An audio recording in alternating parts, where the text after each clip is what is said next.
The crowd at Sweetwater Falls went suddenly quiet as Sabrina Turner stumbled onto the auction block, her wrists bound with coarse rope that bit into her skin. She blinked against the harsh June sunlight of 1878, trying to maintain what little dignity remained after 3 days of captivity following the stagecoach robbery that had left her stranded in this Wyoming Territory town with nothing but the soiled traveling dress on her back. "Next up, we have ourselves a fine specimen," bellowed Jeremiah Watts, the town's auctioneer, his voice carrying across the dusty town square. "A lady of breeding from back east. Papers say she's a schoolteacher, but I reckon she could cook and clean just as well." His tobacco-stained teeth flashed in a leering grin as the crowd of rough-looking men assessed her like cattle. Sabrina lifted her chin despite her trembling legs. 24 years old, and never had she imagined ending up here being auctioned off to pay her debt to the town for her room and board after the robbery. The territorial judge had declared it legal, claiming it was merely a labor contract auction, but everyone knew what it really was. "Who'll start the bidding for this fine lady?" Jeremiah called out. "Remember, gents, you're bidding for a 3-year labor contract. Nothing unseemly." He winked, contradicting his own words. $5, called a gruff voice from the back. 10, shouted another. Sabrina's heart sank as the men began to bid, their eyes revealing intentions far beyond securing a housekeeper. But then the bidding stalled at $15, far less than expected for a healthy young woman. "Is that all?" Jeremiah's face fell. $15 for this educated woman? Whispers rippled through the crowd. Someone had spread a rumor that she was difficult, sickly, or worse. Sabrina couldn't decide whether to be relieved or terrified. 15 going once. Jeremiah called, looking disappointed. $1. The voice came from the side of the crowd, calm, deep, and clear. The assembly parted to reveal a tall man leaning against a hitching post. His worn leather vest and dusty boots marked him as a cowboy, but something in his steady gaze set him apart from the others. Jeremiah burst into laughter. $1? You having a jest, Preston Calloway? The crowd joined in the laughter, but the cowboy Preston straightened and walked toward the auction block, his spurs jingling with each deliberate step.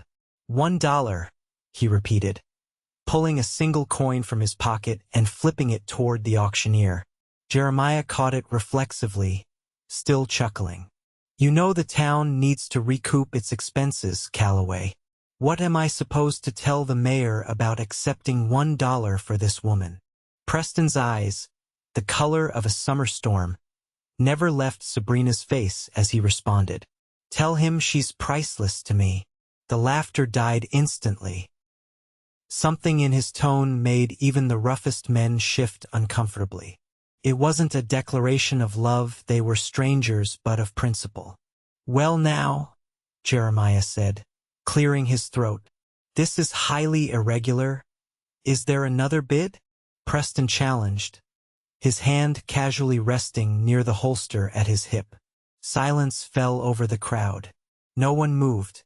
"Sold," Jeremiah announced, banging his gavel with obvious disappointment. "For $1 to Preston Calloway." Preston approached the auction block, and Sabrina found herself looking down into the face of the man who had just purchased her. His features were weathered by sun and wind, but his eyes held something unexpected compassion, and perhaps a hint of anger not directed at her. "Miss," he said quietly, extending a hand to help her down from the platform, "I believe we should discuss the terms of your employment." Sabrina hesitated before placing her bound hands in his. "I won't be anyone's slave, sir." A flicker of a smile touched his lips. "I wouldn't expect you to be." Preston led her away from the murmuring crowd, cutting the ropes from her wrists with a quick flick of his knife once they were out of sight behind the general store. "Why did you do that?" Sabrina asked, rubbing her chafed wrists. "Because what they were doing wasn't right." His voice was matter-of-fact as he resheathed his knife. No person should be sold like cattle, labor contract or not. But now I legally belong to you for 3 years. Preston shook his head. You don't belong to anyone but yourself, Miss Turner. The paper they'll draw up is meaningless to me. Then why, you needed help. He glanced back toward the town square. And I've got a problem with men who treat women like property. Sabrina studied him, trying to discern his true intentions. What do you expect from me, Mr. Calloway? Nothing you're not willing to give. He gestured toward the general store. First, let's get you some proper supplies. Then we can figure out what you want to do next. Inside the store, Preston purchased clothing, toiletries, and a sturdy pair of boots for Sabrina, ignoring her protests about the cost. Consider it an advance on whatever work you choose to do, he said simply. The store owner's wife, a kindly woman named Martha, helped Sabrina change into a fresh dress in the back room. You got lucky, dear, Martha whispered as she buttoned Sabrina's new dress. Preston Calloway is a good man, keeps to himself mostly, but fair and honest.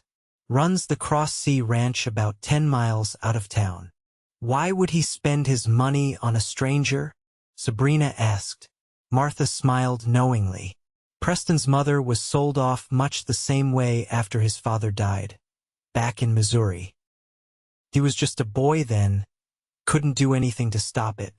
The man who bought her was cruel. She patted Sabrina's shoulder. I suspect he's been waiting years to right that wrong. When Sabrina emerged, Preston was settling his account with the shopkeeper. I've arranged a room for you at the boarding house, he said. Mrs. Davis is expecting you. I assumed I would be going to your ranch, Sabrina said carefully. Preston shook his head. Not proper for an unmarried woman to stay at a bachelor's ranch. Mrs. Davis will look after you until you decide what you want to do. I've paid for 2 weeks. Mr. Calloway, I don't understand. You purchased my contract but don't want me to work for you. His expression softened slightly. Miss Turner, that contract is a fiction I played along with to get you out of a bad situation. You're free to stay or go as you please. Sabrina felt tears threatening. After days of terror and uncertainty, this stranger's kindness was almost too much to bear. I have nowhere to go. My teaching position in Denver is lost by now, and I have no money to travel. Preston considered this. The schoolhouse here has been empty since Miss Abernathy left last winter. Town's been looking for a teacher. Hope flickered in Sabrina's chest. You think they would hire me? After this? Most folks know that auction was the mayor's idea, not the town's. They need a teacher more than they need to hold a grudge. He touched the brim of his hat. I'll speak to the town council tomorrow. Why are you helping me? Sabrina asked again. Preston looked away, his jaw tightening. Because it's the right thing to do. That evening, after settling into her room at the boarding house, Sabrina sat by the window watching the sunset paint the distant mountains in shades of gold and purple. For the first time in days, she felt safe. A knock at her door revealed Mrs. Davis with a tray of food. Mr. Calloway asked me to make sure you ate well, the older woman said, setting down the tray. Said you'd been through an ordeal. He's very thoughtful, Sabrina replied, suddenly realizing how hungry she was. Mrs. Davis nodded. Preston's always been that way, quiet about it, but thoughtful. She hesitated at the door. You know, he comes to town every Saturday for supplies. Been doing that for 5 years, regular as clockwork. But I've never seen him at an auction before today. After Mrs. Davis left, Sabrina pondered what that might mean. Had Preston come specifically to help her? How would he have known? 3 days later, Preston returned to town. Sabrina was sitting on the boarding house porch when his horse came trotting down the main street. He spotted her and tipped his hat before dismounting outside the mayor's office. An hour later, He emerged with a satisfied expression and made his way to the boarding house. "Miss Turner," he greeted her, removing his hat. "I have good news. The town council has agreed to hire you as the new schoolteacher, starting next month when the children return from helping with the summer harvest." Sabrina stood, hardly daring to believe it. Truly? Even after the auction? Especially after the auction. The mayor's been properly chastised for his handling of your situation. A small smile crossed Preston's face. Seems he forgot that half the council members have daughters of schooling age. "I don't know how to thank you," Sabrina said, clutching her hands together to keep from reaching out to him. "No need for thanks." Preston put his hat back on. "The salary's not much, but the teacherage behind the schoolhouse comes with the position. It's small but sound. Will I see you again?" The question slipped out before Sabrina could stop it. Something flickered in Preston's eyes. "I come to town most Saturdays, and I've offered to make repairs to the teacherage before you move in." He hesitated. "If that's agreeable to you."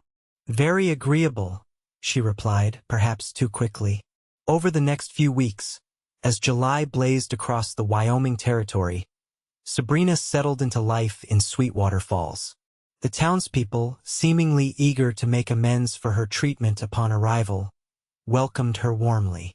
Several women donated household items for the teacherage, and the town blacksmith's wife gave her a set of carefully preserved books for the school.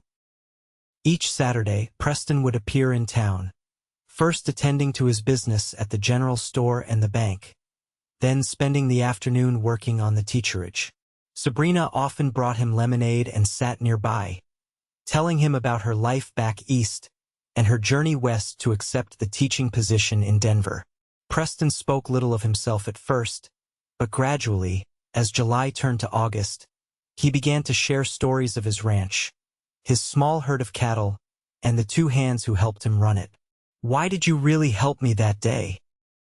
Sabrina asked one afternoon as they sat on the teacherage porch, the setting sun casting long shadows across the dusty street. Preston was silent for so long that Sabrina thought he might not answer. Finally, he said, "My mother was auctioned off after my father died. I was 12. The man who bought her contract." He trailed off, his hands tightening around his glass. "She didn't survive the year." "I'm so sorry," Sabrina whispered, understanding dawning. "When I heard the mayor was holding another labor contract auction, I came to town to put a stop to it." His eyes met hers. "I didn't expect to find you." "But you did," she said softly. "Yes." Something in his expression changed, softened. "I did." The school term began in September. Sabrina found herself busy with 23 children ranging from 6 to 16 years old. She loved the work, throwing herself into teaching with passion and creativity that soon won over even the most reluctant students. Preston's Saturday visits continued, though now he would sometimes bring fresh vegetables from his garden or a haunch of venison from his hunting.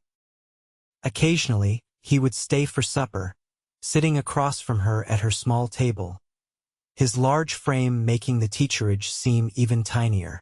They fell into an easy friendship, though Sabrina found herself increasingly aware of him as a man, the way his hands moved as he repaired a loose shingle, the rare smile that transformed his serious face, the gentleness with which he treated the town's children. In late October, as the first snow dusted the distant mountains, Preston arrived with a small crate in his wagon. "What's this?" Sabrina asked as he carried it into the teacherage. "Books," he replied, setting it down carefully. "Found them in Cheyenne last week. Thought your students might like them." Sabrina opened the crate to find 24 books, primers, readers, a geography text, and several volumes of poetry and classic literature. Tears sprang to her eyes. "Preston, these must have cost a fortune." He shrugged, looking uncomfortable with her emotion. "The ranch had a good year." Impulsively, Sabrina rose on tiptoes and pressed a kiss to his weathered cheek. "Thank you." Preston went still, then stepped back, clearing his throat. Best be getting back. Storm's coming in. Before Sabrina could respond, he was gone, leaving her staring at the door with her fingers pressed to her lips. The winter of 1878-1879 proved harsh, with blizzards sweeping across the plains and temperatures plummeting to bitter lows. Preston's visits became less frequent as travel grew difficult, but when he did come, he always brought supplies: firewood, preserves, sometimes a letter that had arrived for her at the general store. On Christmas Eve, Sabrina was surprised by a knock at her door. She opened it to find Preston standing there, snow dusting his shoulders and hat, a small package in his gloved hands. "Shouldn't you be at your ranch?" she asked, pulling him inside. "The weather's dreadful. Wanted to make sure you had enough wood for the holiday," he said, stomping snow from his boots. "And to bring you this." He held out the package awkwardly. Sabrina unwrapped it to find a beautiful leather-bound journal and a silver pen. "Oh, Preston," she breathed.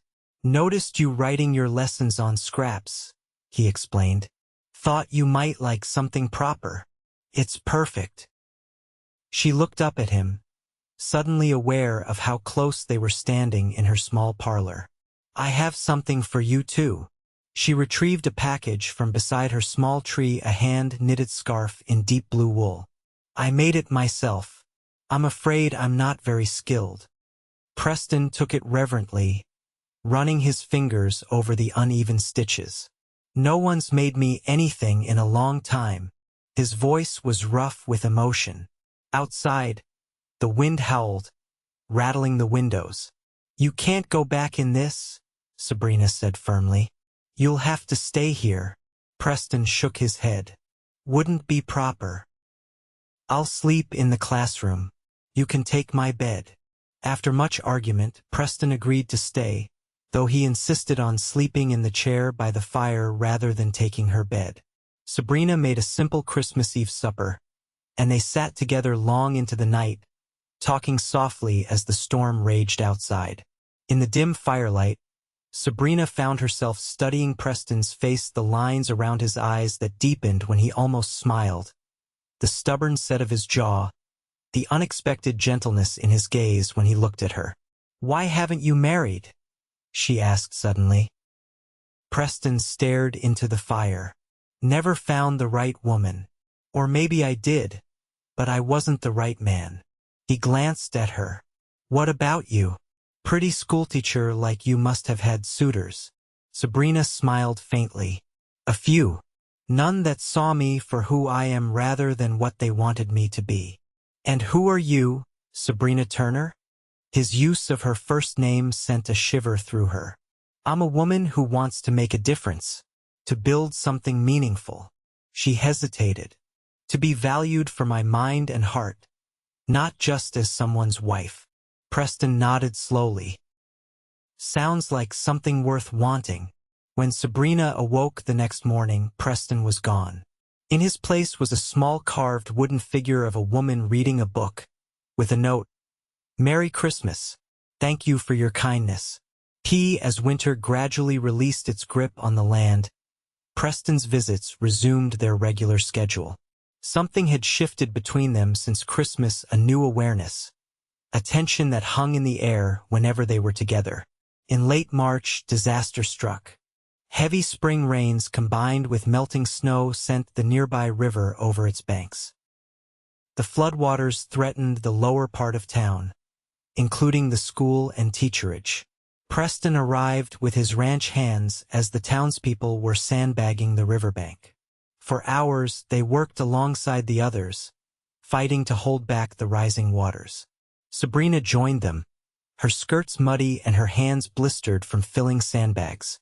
When the schoolhouse foundation began to crumble under the assault of the floodwaters, Preston waded into the knee-deep water without hesitation, helping to evacuate the building of its precious books and supplies. Sabrina worked alongside him, passing armloads of books to waiting hands. "The cabinet!"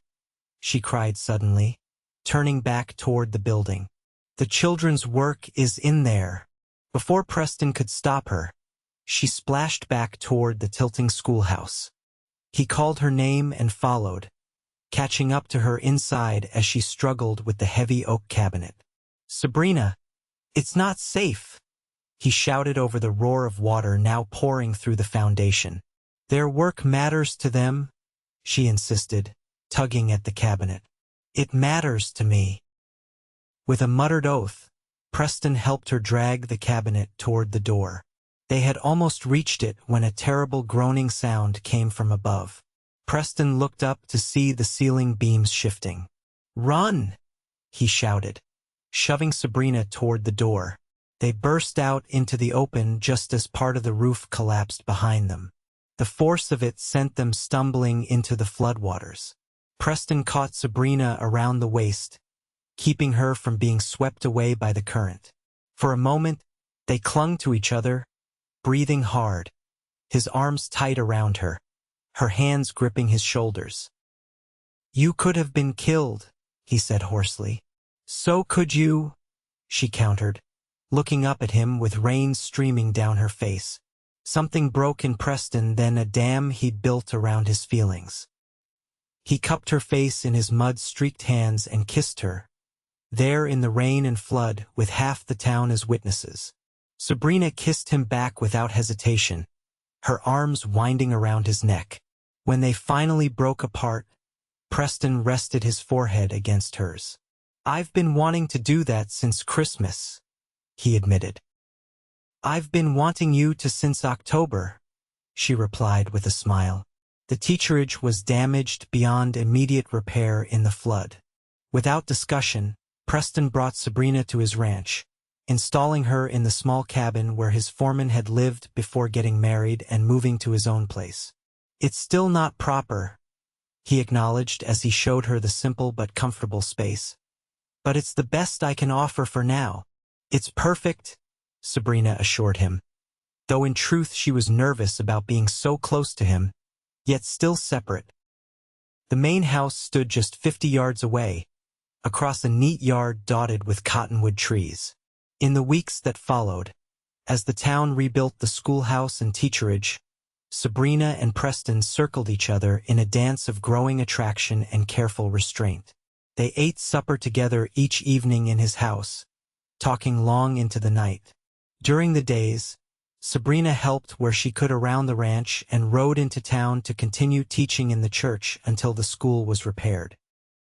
One evening in late April, as they sat on Preston's porch watching the sunset paint the sky in brilliant oranges and pinks, he turned to her with an unusually nervous expression. "Sabrina," he began, his voice rougher than usual, "I'm not a man of many words." "I've noticed," she teased gently. He smiled briefly before growing serious again. "When I bid $1 for you that day, I meant what I said. You were priceless to me even then.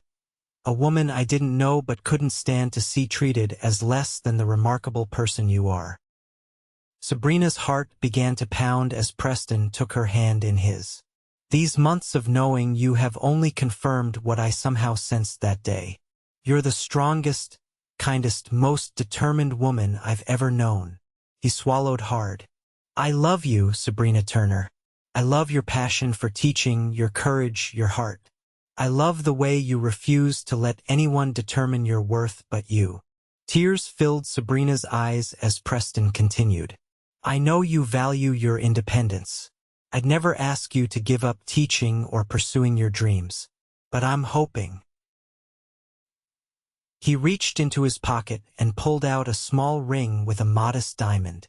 "I'm hoping you might consider building a life with me, as my partner and my wife." Sabrina looked at the ring, then at Preston's anxious face. "Are you certain? A year ago, you were a confirmed bachelor. A year ago, I hadn't met you." His thumb traced circles on the back of her hand. "I never thought I'd find someone who made me want to be better, to build something lasting together. What about my teaching? The school isn't that far. You could ride in each day, or we could build a place in town for during the week." He squeezed her hand. "We'll figure it out together." Sabrina studied him, this man who had saved her, respected her, and somehow, improbably, fallen in love with her as she had with him. "Yes," she said finally, her smile breaking through her tears. "Yes, I'll marry you, Preston Calloway."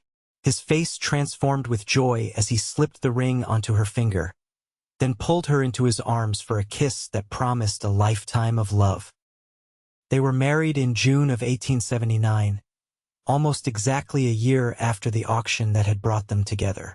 The entire town turned out for the celebration, held in the newly rebuilt schoolhouse.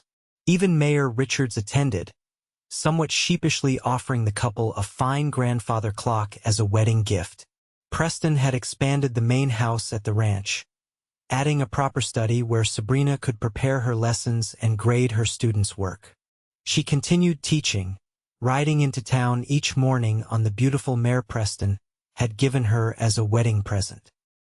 On the first anniversary of the auction, Preston surprised Sabrina by presenting her with a document. "What's this?" she asked, unfolding the official-looking paper. "The labor contract from the auction," he explained. "I paid off the town's claim years ago, but I wanted you to have this." Sabrina read it, noting how it indeed stated that Preston Calloway had purchased 3 years of Sabrina Turner's labor for the sum of $1. "Why would you want me to have this unpleasant reminder?" she asked, puzzled. Preston smiled and handed her a match. "Because I thought you might enjoy burning it." Laughing, Sabrina struck the match and touched it to the corner of the document, watching as the flames consumed the paper that had once represented her captivity, but had ultimately led to her freedom and happiness. As the paper curled into ash, Preston wrapped his arms around her from behind, his hands resting gently on the slight swell of her belly where their child grew. $1, he murmured against her hair. "Best investment I ever made." Sabrina turned in his arms, rising on tiptoes to kiss him. "I don't know," she teased. "The auctioneer thought you were getting a terrible deal." Preston's laugh rumbled deep in his chest. "Let him laugh. I got the priceless treasure." As the summer sun set over their land, painting the horizon in gold and promise, Sabrina rested her head against her husband's chest, listening to the steady beat of his heart. From a moment of humiliation and despair had come this unexpected joy, a love worth far more than any price that could be named. "Priceless," Preston whispered again, and in the gathering twilight, they sealed the truth of it with a kiss.